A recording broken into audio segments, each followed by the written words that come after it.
Welcome to the World Wire Update YT. Don't forget to subscribe and click the bell icon for more updates and thrilling short scenes. Tyson Foods isn't just a brand, it's a pillar of rural America, shaping the way food is produced and communities survive. Its presence stretches across the landscape with massive plants anchoring countless small towns and providing a sense of stability for generations. For decades, Tyson's vast network of plants has been the economic lifeblood of small towns, offering jobs to thousands and supporting local businesses that depend on the steady flow of workers and commerce. It's also provided a crucial market for farmers who rely on Tyson to buy their livestock and keep their operations afloat. But this relationship is fraught. Tyson's vertical integration gives it immense control, leaving farmers with little leverage and heavy debt. Many producers find themselves locked into contracts that are difficult to escape, with few alternatives. Now, that delicate balance is under threat. Recent plant closures have sent shockwaves through rural communities, raising urgent questions about the future of the Heartland and the stability of the food supply chain. Some see these moves as necessary business decisions, driven by shifting markets and the need to adapt in a changing industry. Others call it a betrayal of the very towns that built Tyson's empire, leaving families and workers facing an uncertain future. As we dig into the closures, the government's response and the political climate, we see the stakes are higher than ever. We find a food system at a crossroads, where corporate power and rural livelihoods collide, and the choices made now will echo for years to come. The panic isn't just about profits. It's about the survival of a way of life in America's heartland and the uncertain future facing those who call it home. In early 2023, Tyson Foods announced the closure of 9 major meatpacking plants, including key facilities in Arkansas and Missouri. The company framed this as a strategic move to boost efficiency and profitability, consolidating production into fewer, more modern plants. But for the towns affected, the impact was immediate and devastating. Hundreds, sometimes thousands, lost their jobs overnight. These plants weren't just workplaces, they were the economic engines of their communities, supporting local businesses, schools, and families. Farmers under contract with Tyson faced ruin, left with specialized infrastructure and no buyer for their livestock. The closures didn't just disrupt business, they threatened to unravel the social and economic fabric of entire regions. For many, Tyson's decision felt less like a business adjustment and more like an abandonment. The fallout rippled far beyond the plant gates, leaving rural America reeling. For contract farmers, Tyson's closures spelled disaster. The news hit like a tidal wave, upending lives and livelihoods in an instant. Many had taken on massive debt, often over $1 million, to build barns to Tyson's specs, betting everything on a stable partnership. These investments weren't just business decisions, they were personal risks, with family homes and generational land on the line. When the plants closed, that bet collapsed. Suddenly, years of hard work and sacrifice seemed to count for nothing. Farmers were left with specialized facilities and no market, their financial futures in jeopardy. The barns, once bustling with activity, now stood silent and empty. In Missouri, Tyson's plant was sold to Tyson Foods, but switching to egg production would require another $2 million investment per farm, an impossible ask for those already drowning in debt.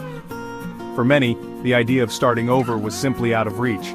Some farmers filed a class action lawsuit alleging Tyson and Cal-Maine blocked a rival poultry company from buying the plant, cutting off their only hope.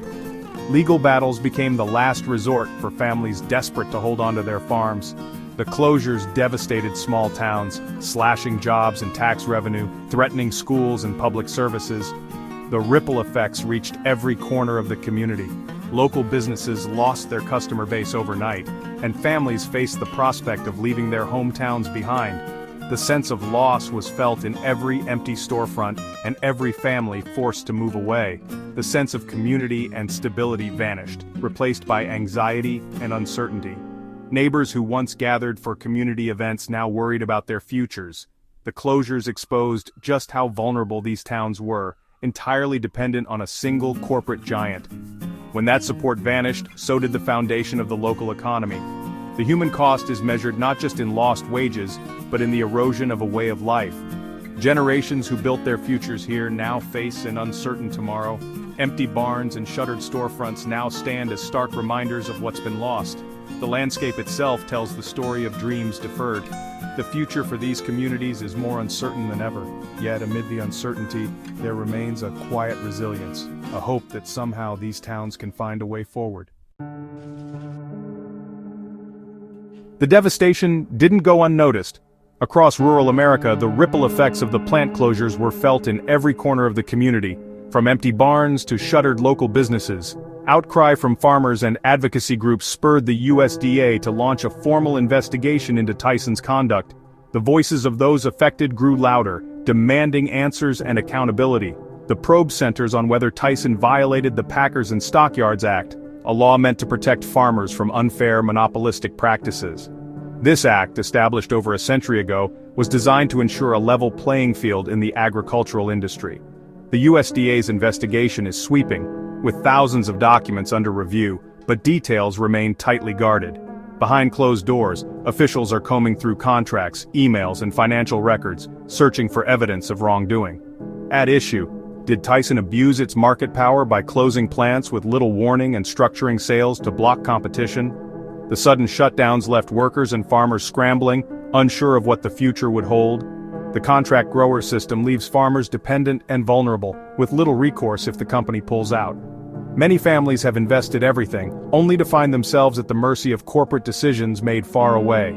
If the USDA finds wrongdoing, Tyson could face fines and be forced to change its business practices. Such a decision would send shockwaves through the industry, signaling a new era of oversight. A ruling against Tyson could set a precedent, emboldening regulators to crack down on corporate power in agriculture. It could inspire similar investigations into other industry giants. The stakes are high, not just for Tyson but for the future of American farming. Generations of farmers are watching, hoping for a fairer system that values their work and sustains their way of life. The outcome could reshape the balance of power between corporations and the people who feed the nation, determining whether rural communities can thrive or continue to struggle under the weight of corporate control. While rural communities suffered, Tyson told a different story to Wall Street. The company called the closures a strategic move, shutting older plants to boost efficiency and profits. The numbers backed them up. Tyson's 2025 earnings beat expectations, with sales rising to nearly $14 billion and strong performance in its chicken segment. CEO Donnie King downplayed the impact of tariffs, pointing instead to robust domestic demand for meat. For Tyson, the closures were proof of smart management, not crisis. The company touted its long history of weathering political and economic storms, expressing confidence in its future. On the USDA investigation, Tyson stayed silent, projecting stability and strategic foresight. The official message: the company is stronger, more resilient, and ready for whatever comes next. But behind the numbers, the pain in rural America tells a different story. The divide between corporate success and community loss has never been starker. The fate of farmers and the USDA's investigation now hangs on the shifting winds of Washington politics. Many fear a change in administration could halt new rules meant to protect growers and end the probe into Tyson's practices. Under Trump, protections for farmers were rolled back. Under Biden, efforts to strengthen oversight have resumed. But any rules not finalized by January 2025 could be quickly reversed, leaving farmers exposed once again. The memory of the Trump administration's close ties to meatpackers, like Tyson's legal team helping draft an executive order to keep plants open during COVID, fuels these anxieties. For farmers, survival may depend as much on election results as on market forces. The future of rural America is now a political question, with livelihoods hanging in the balance. As of September 2025, Tyson reports strong profits and insists its strategy is working. But for farmers in small towns, the reality is bleak: mountains of debt, empty barns, and communities on the brink. The USDA's investigation could bring change, but its fate is tied to politics and the next administration. Tyson's story is a microcosm of American capitalism: corporate power versus rural livelihoods, efficiency versus community. The disconnect between boardroom success and local devastation has never been clearer. The future of the Heartland, and the food system itself, remains deeply uncertain. For now, rural America waits, caught between corporate strategy, government action, and the unpredictable tides of politics. The stakes: nothing less than the survival of a way of life.